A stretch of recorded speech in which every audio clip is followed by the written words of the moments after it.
enak banget. Aku penasaran deh, ini ikannya itu dari Indonesia atau dari luar negeri ya? Mendingan kita cari tahu aja ya.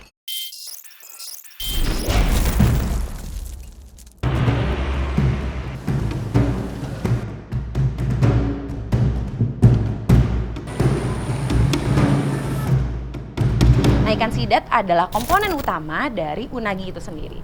Tapi ternyata aku nggak perlu nih untuk pergi jauh-jauh ke Jepang. Aku sekarang lagi ada di Sukabumi, daerah penghasil glass eel terbesar di Indonesia. Jadi biar nggak kelamaan, welcome to Sukabumi.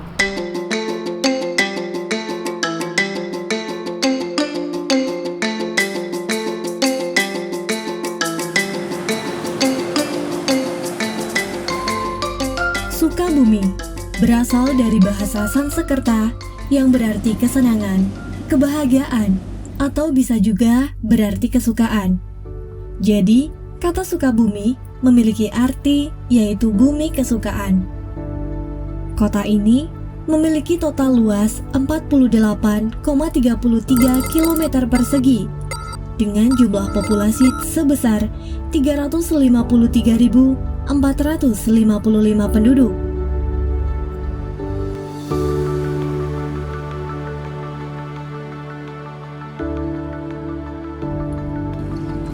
Mayoritas penduduknya memiliki mata pencaharian di bidang pertanian, kehutanan, perburuan, dan perikanan. Keseharian masyarakat Sukabumi tidak jauh berbeda dengan masyarakat yang tinggal di wilayah Provinsi Jawa Barat. Bahasa Sunda menjadi bahasa keseharian mereka. Begitu pula dari segi kesenian, agama, upacara tradisional, dan lain-lain tidak jauh berbeda dengan kota-kota atau kabupaten lainnya di Jawa Barat.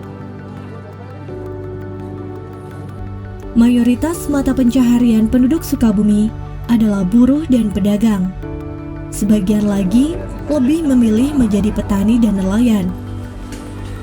Bagi para nelayan, Laut Selatan merupakan sumber kehidupan mereka.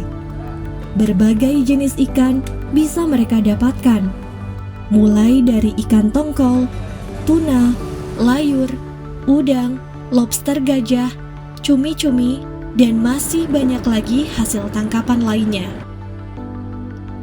Aktivitas nelayan Sukabumi berpusat di dermaga Pelabuhan Ratu, mulai dari penangkapan sampai dengan transaksi penjualan.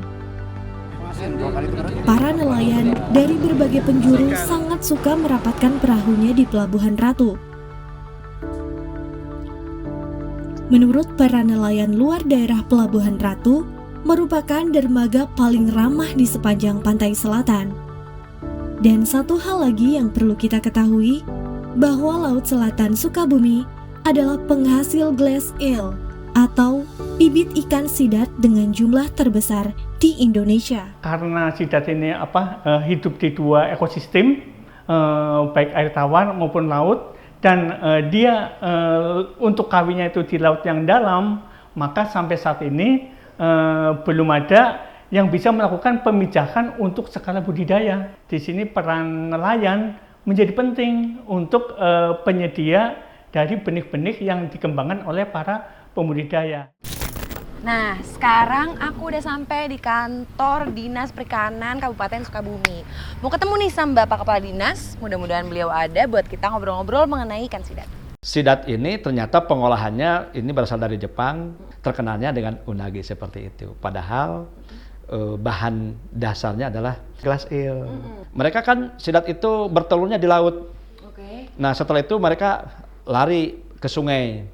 Makanya kalau yang mancing ikan sidat itu banyak di sungai-sungai karena dari laut lari ke sungai. Nah, kalau benih untuk ikan sidat ini namanya glass eel.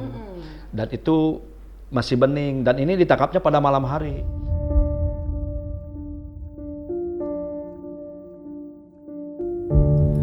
Pengelolaan potensi sumber daya alam yang melimpah dari Laut Selatan Sukabumi menjadi perhatian yang sangat penting bagi pemerintah, khususnya Kementerian Kelautan dan Perikanan.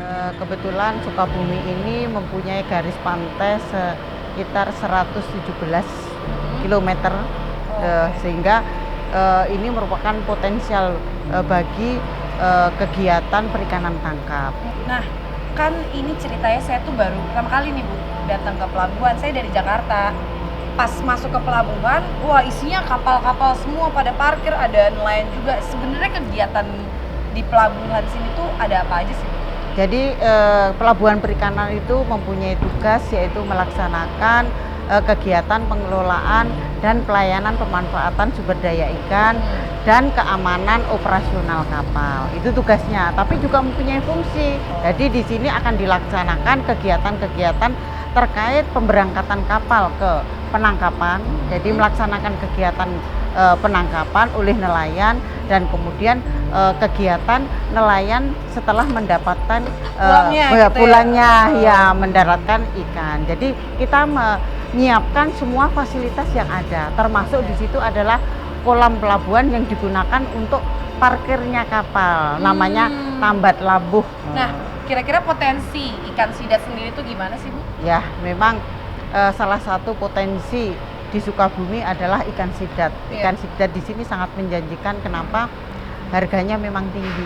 Ya, harganya tinggi. Bahkan mungkin masyarakat di sini belum menikmati ikan sidat karena memang harganya tinggi dan belum mampu untuk membelinya. Mungkin seperti itu. Makanya ikan sidat itu diekspor ke luar. Biasanya ke Jepang, ke Korea lah seperti itu.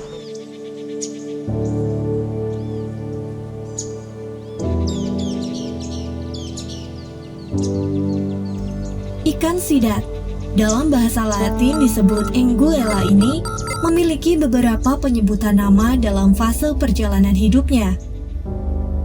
Glass eel bagi sidat, yellow eel sidat muda, dan silver eel sidat dewasa. Terdapat 22 jenis ikan sidat di dunia, dan 7 diantaranya terdapat di Indonesia. Marmorata, Bornensis, Celebensis, Interioris, Bicolor, Bicolor pacifica, Nebulosa. Kalau galasil itu masih putih. Oh, ini anaknya gitu, Anaknya, maksudnya anakannya iya, gitu ya. anaknya, iya. Sama sidat itu yang dewasanya. Dewasa. Gitu. Oh, banyak di sini ya berarti. Banyak, ya? banyak. Abah biasa juga suka ambil glass eel gitu?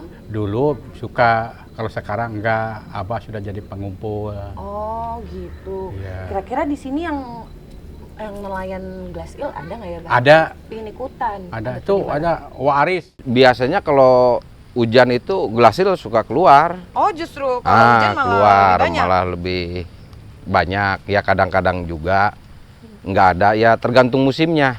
Ini tapi sekarang lagi musim gak nih? Maksudnya lagi oke nggak nih buat kita mancing? Ya sedikit-sedikit baru ada lah. Baru ada, baru keluar. Nelayan penangkap glass eel kebanyakan adalah warga dari berbagai daerah di Sukabumi. Mereka menempati rumah singgah di sebuah pulau kecil yang biasa disebut Tanah Timbul. Salah satunya adalah pasangan suami istri bernama Dayat dan Rosika. Mereka berdua sudah 6 tahun tinggal di pulau kecil ini. Pangkalan ya. Jadi pangkalan penangkapan yang mukim di sini sedikit. Jadi sebagian lagi yang paling banyak itu kan sore datang. Terus nanti pulang balik lagi. Jadi pulang. yang bermukim di sini ya Bapak Dayat sama Ibu ya. Kita ada gudang juga buat nelayan, kita siapin gudangnya. Oh, ini alatnya ya? Ini alatnya. Ini Wak, praktekin nih gimana cara nyeroknya. Cara nyeroknya terus masukin glass eel-nya. Angkat. Oh, diambil. Terus ditaruh di plastik. Nah, ini alatnya sama juga. Cuman cara nyeroknya beda. Serok dari samping. Ambil pakai piringnya, terus ditaruh di plastik. Oh, sama. Jadi nanti kita bawa ini sama yang tadi ya, sama itu? Kita bawa yang itu. Kalau arus kencang kita pakai yang pakai ini.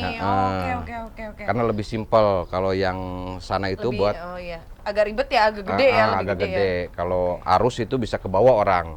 Oke. Nah, ini kita pakai yang itu dulu. Itu, yaudah berarti ayo. kita ambil nih yang mana nih Pak? Kita ambil yang segitiga dulu. Oke, berapa nih? Berarti ngambil satu aja? Ya, Oh, satu aja? orang satu ya, Oh, satu oke. orang satu.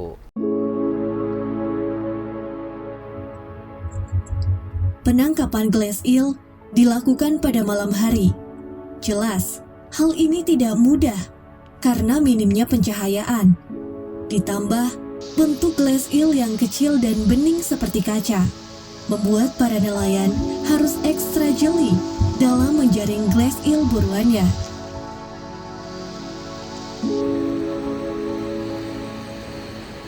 Nah, ini tangkapan tadi apa ya? Iya, tadi kita nangkep ini. Ini langsung taruh aja atau gimana? Ya, kita saring dulu. Oh. Nah, kita saring di sini. Nah, Oh, itu dia tuh. itu Ih, Ikan. kayak bihun. Boleh dipegang nggak sih? boleh. Oh. Nah, ini tangkapannya. Ah. Segini. Ini tadi tuh segini apa? Ini Iya. kalau dijual berapa, Pak? Ini harga jualnya kalau 5 gram itu kali 1.000 ya. Paling Oh, 5.000. 5.000, iya. Jadi 1 gramnya itu 1.000. 1.000. Nah, Kalau harga normalnya gitu kan, soalnya 1 kilonya itu kan 1 juta. Ini Maksimalnya berapa maksimalnya ini 300 gram per nih? 1 jam. Per 1 jam. Itu juga kalau nelayannya nggak disimpan. Hmm. Jadi begitu habis nangkap dapat Langsung perkiraan nih. mana 300 gram, langsung timbang. Oh. Kalau didiemin 300 gram mati. Iya, ketumpuk-tumpuk ya. Ketumpuk-tumpuk Iya. stres ikannya. Glass eel memiliki harga jual yang terbilang cukup tinggi. Harga 1 kg glass eel bicolor yang berisi sekitar 6.000 ekor dibanderol antara Rp1.200.000 hingga Rp1.600.000. Dan 1 kg sidat dewasa yang kurang lebih berjumlah 4-5 ekor, harganya berkisar antara Rp240.000 hingga Rp300.000 per kilogramnya. Sungguh bisnis yang menjanjikan.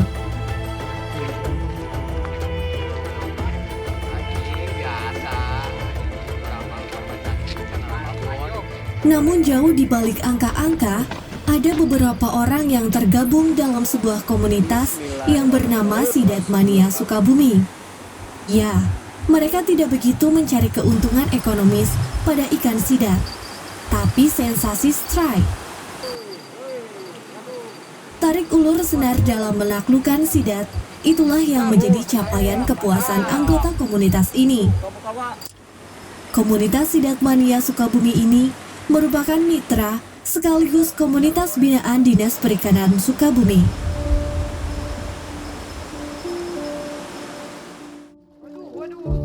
Tidak hanya mencari sensasi kesenangan semata, komunitas ini juga ikut andil dalam pendataan perikanan serta pelestarian lingkungan yang berada di setiap titik lokasi pemancingan mereka. Nggak jalan ikan gini mah bisa mati. Gitu. Iya, Ini mereka tapi di sini juga dikasih makan gitu. dikasih makan cacing sawah. Oh. Makanya ini kotor kayak gini nih airnya. Itu karena ini ya, Nah, apa kasih cacing Dikasih sawah cacing ya. sawah. Oh gitu, ya ampun seru. Makannya. Itu tuh. Nah, ini nih. Aduh, akhirnya bisa lihat.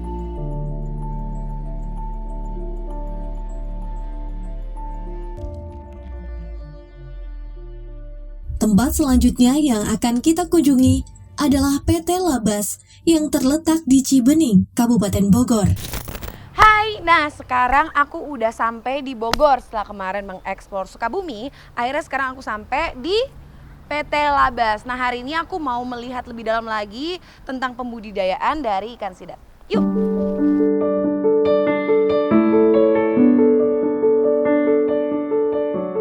Di sini saya penasaran banget nih karena tadi pas lewat udah langsung ada apa kolam-kolam kecil gini. Saya boleh lihatnya di mana nih Pak? Oh boleh, nanti kita bisa keliling. Jadi ikan kita yang dari Gelasil, yang dari Iya. Pelabuhan Ratu Iya. ya, datang ke tempat kami di sini. Kami piara di ruang dalam, nanti kita bisa lihat. Kemudian itu sekitar 3 bulan sampai 3 gram. Kemudian nanti masuk ke ruangan berikutnya, dipiara 3 bulan sampai 25 gram. Kemudian nanti dipiara di pembesaran baru di ini. luar. Iya. Ini tempat pemeliharaan Gelasil.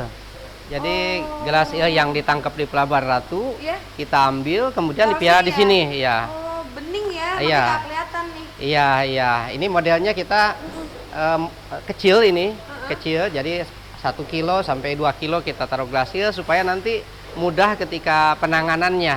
Oke, berarti satu tangki ini kurang lebih 1 kilo sampai 2 kilo, ya.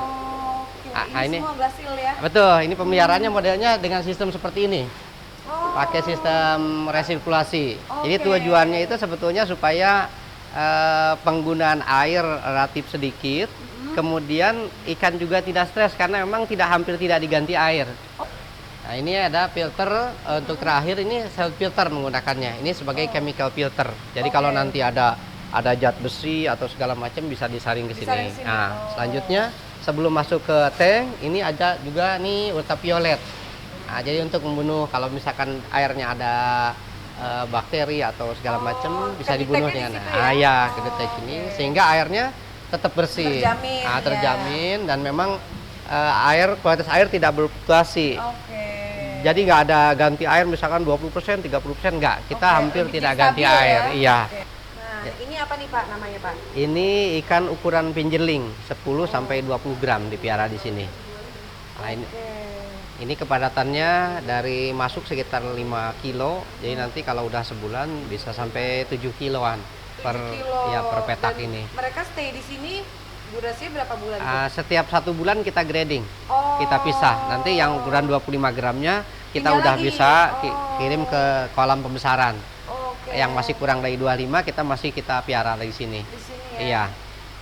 Ini tuh mereka sebenarnya makannya apa sih Pak? Kalau untuk ukuran ini? Pakanannya udah pakan buatan. Kalau Oh. kita biasanya kasih pakan pasta atau pelet. Jadi pakan buatan ya. Untuk Iya. mereka ya. Iya. Yang pakan alami hanya pada saat glasil aja. Oh, Iya. oke baik. Ini semua sama ya Pak berarti ya? Iya, semua sama. Ini 3 tank dalam satu sistem. Oke.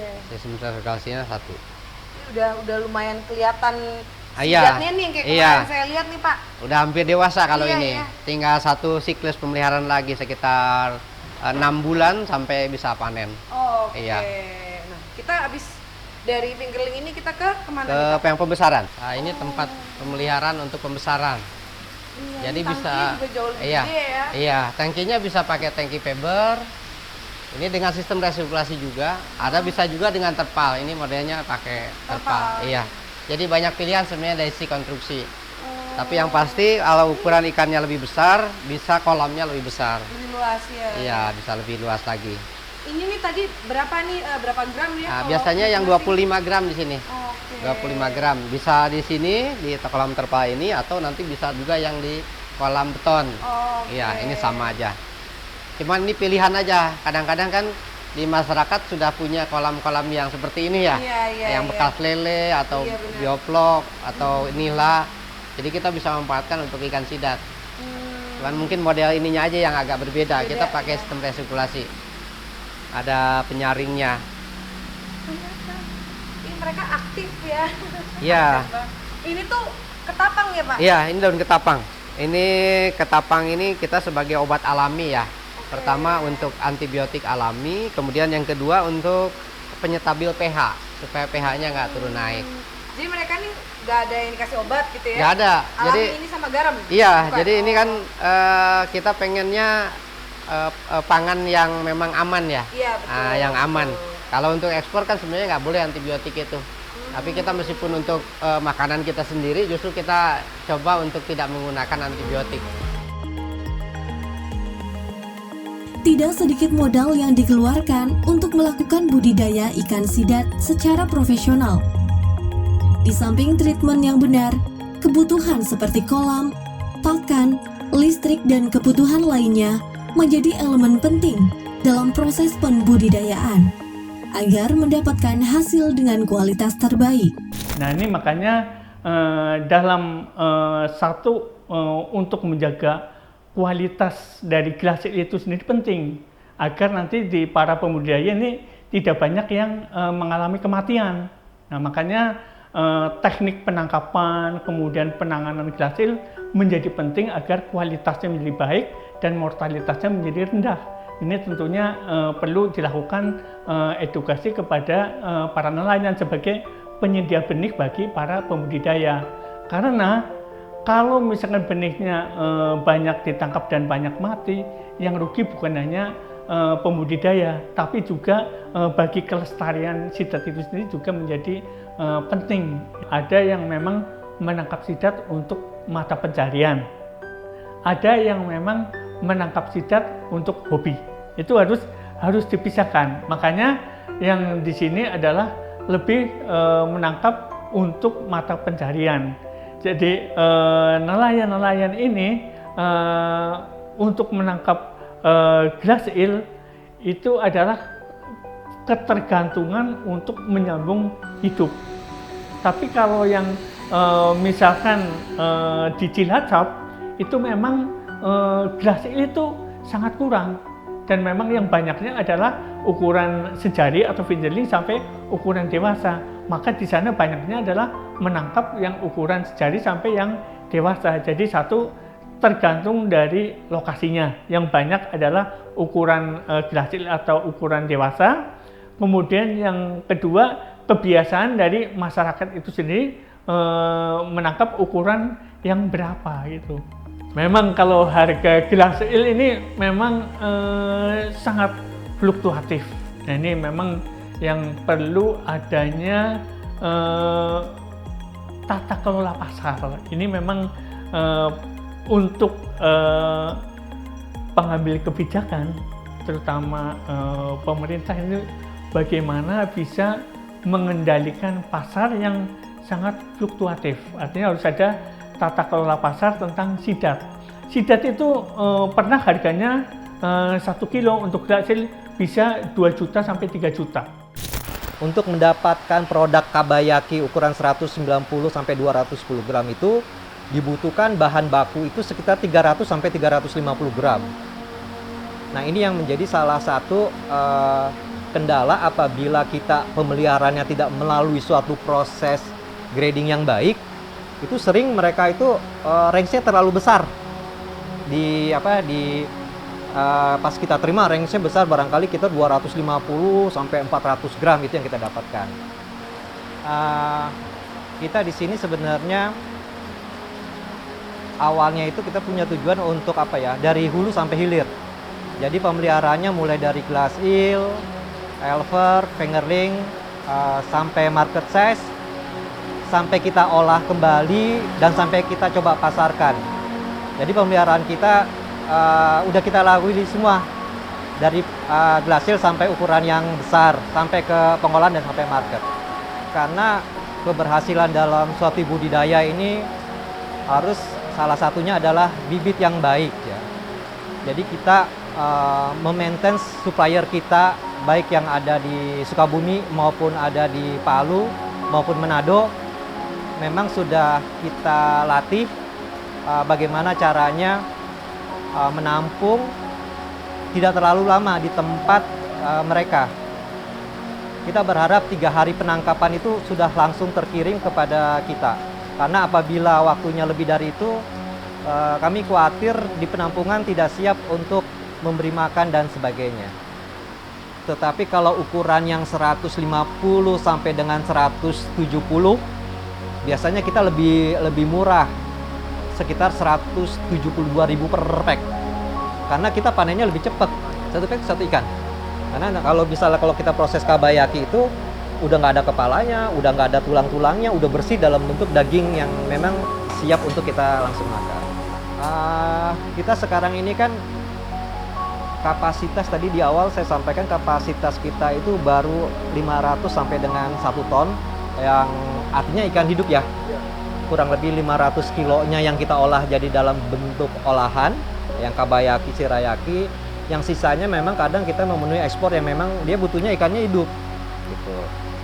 Dan kalau misalnya hampir kalau kita lihat sekarang itu seminggu 3 kali 4 kali kita udah kirim ke restoran-restoran ya. Jadi kami sebenarnya pengen memperluas lagi ke daerah-daerah yang lain, tapi kami masih Jakarta aja masih kewalahan di dalam produksi.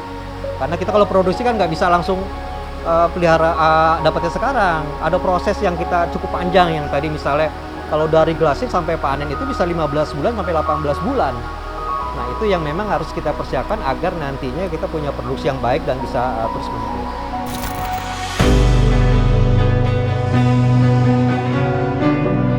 Melihat potensi ekonomi dan ketersediaan sumber daya yang ada dalam upaya keberlanjutan KKP melalui Dirjen Perikanan Tangkap, khususnya di Direktorat Pengelolaan Sumber Daya Ikan, telah berupaya melakukan pengaturan pengelolaan untuk ikan sidat. Pada saat ini, rencana pengelolaan untuk sidat telah disusun. Petunjuk teknis penangkapan glass eel serta petunjuk teknis untuk penebaran kembali glass eel juga telah disusun. Upaya-upaya ini adalah salah satu wujud dukungan pemerintah dalam upaya pengelolaan dan pemanfaatan sumber daya yang berkelanjutan dalam rangka mendukung ekonomi biru.